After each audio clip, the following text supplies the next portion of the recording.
மற்றும் சொத்துக்களை பாதுகாக்க உருவாக்கப்பட்டதுதான் இண்டி கூட்டணி. அக்கூட்டணியின் எண்ணம் பலிக்காது என்று பாஜக தேசிய தலைவர் ஜே.பி. நட்டா கூறியிருக்கிறார்.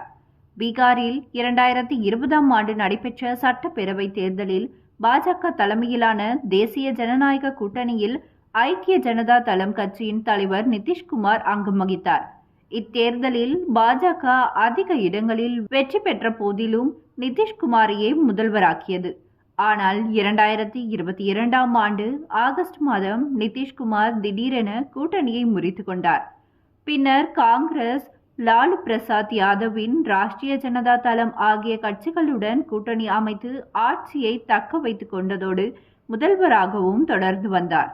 மேலும் பாஜகவுக்கு எதிராக அனைத்து மாநிலங்களிலும் உள்ள முக்கிய கட்சிகளை திரட்டி இண்டி என்கிற பெயரில் மெகா கூட்டணியையும் அமைத்தார்.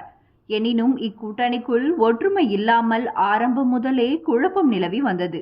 இந்த சூழலில் மீண்டும் தேசிய ஜனநாயக கூட்டணியில் அங்கம் வகிக்க கடந்த சில தினங்களாகவே பாஜகவுடன் பேச்சுவார்த்தை நடத்தி வந்தார். இப்பேச்சுவார்த்தையில் சுமூக தீர்வு காணப்படவே கூட்டணியை முறித்து கொண்ட நிதிஷ்குமார் முதல்வர் பதவியை ராஜினாமா செய்தார்.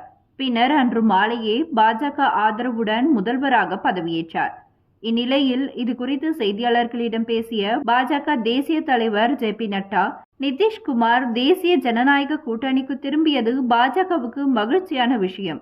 பீகார் மக்கள் தேசிய ஜனநாயக கூட்டணிக்கு அங்கீகாரம் வழங்கியுள்ளனர்.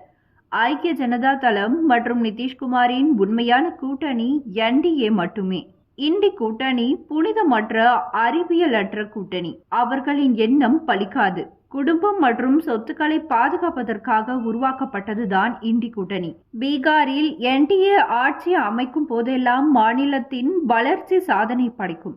நாடாளுமன்ற தேர்தலில் பிரதமர் மோடி தலைமையிலான தேசிய ஜனநாயக கூட்டணி மீண்டும் வெற்றி பெற்று ஆட்சியை கைப்பற்றும்.